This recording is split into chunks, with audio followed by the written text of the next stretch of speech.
Hello and welcome back. I'm Dr. Tanushree Pandey, a gynecologist and IVF specialist, also known as your Gyne Guru on Instagram. So don't forget to follow me there as well.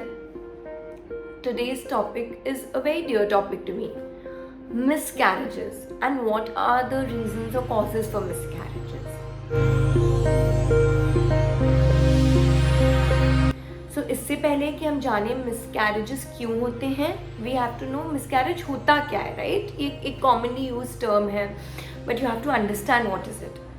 So a spontaneous abortion यानी कि baby अपने आप खराब हो जाना 20 weeks या फिर 500 grams का बेबी होने से पहले, उसको हम मिसकैरेज बोलते हैं. उसके बाद then it's called still birth. So now that we know miscarriage, it can be divided into first trimester यानी कि पहले 3 महीने 12 वीक्स और second trimester 12 to 20 weeks. And depending on ये कब होता है, इसकी हम कॉजेज मेडिकली एक्सप्लेन करते हैं. इन लेमैन लैंग्वेज कुछ कॉमन कॉजेज, सबसे पहले टू स्टार्ट विद जेनेटिक यानी कि बेबी के वजह से.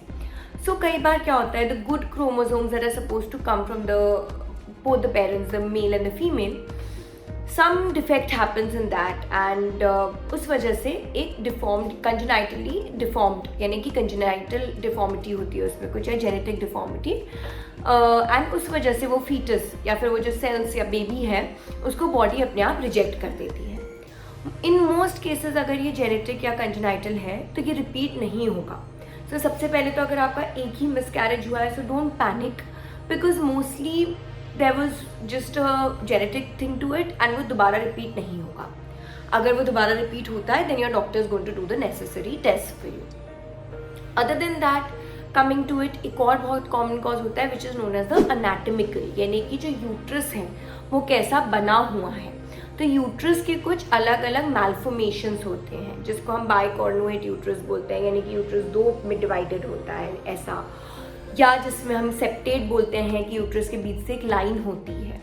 And sometimes there is what we known as cervical incompetence यानी कि जो आपका सर्विक्स है, बच्चेदानी का मुंह, यूट्रस का मुंह जो है, that loosens up spontaneously and जो बेबी ऊपर की तरफ रहना चाहिए वो नीचे से जो slips out. So it's known as cervical incompetence.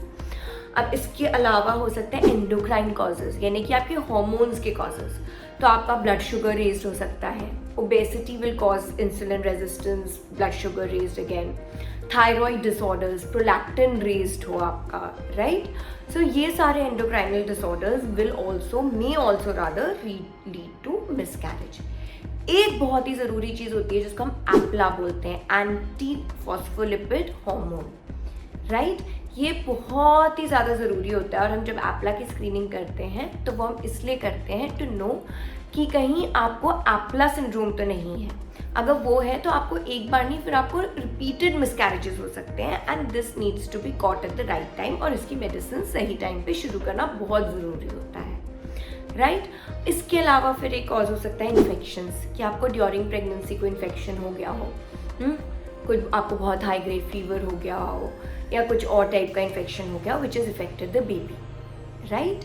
Now अगर ये सारी चीज़ें हमने रूल आउट कर दी है, देन देर इज़ समथिंग कि आपने दवाइयाँ खा ली हो कुछ, जिसको हम iatrogenic कहते हैं. आपने अननोइंगली कि आप प्रेग्नेंट थे, आपने दवाइयाँ खा ली, राइट? आइसोट्रेटिनोइन में से एक बहुत इंपॉर्टेंट ऐसी दवाई है, या मीथोट्रिप्सेट खा लिया, ठीक है? अलग अलग टाइप की दवाइयाँ होती हैं. और या फिर आपने बहुत ज़्यादा कॉफ़ी पी ली है, अल्कोहल पी रहे हो, स्मोकिंग कर रहे हो, सो इस सब से मिसकैरेजेस होंगे. And then of course one major category which जिसको हम अननोन बोलते हैं, we don't know the cause for it, we call it an unknown thing और इडियोपैथिक, जिसकी हमको रीजनिंग नहीं पता है. And then that's why your gynecologist or your infertility specialist sits there, rules out everything, sees your specific case and patient oriented हम planning करते हैं.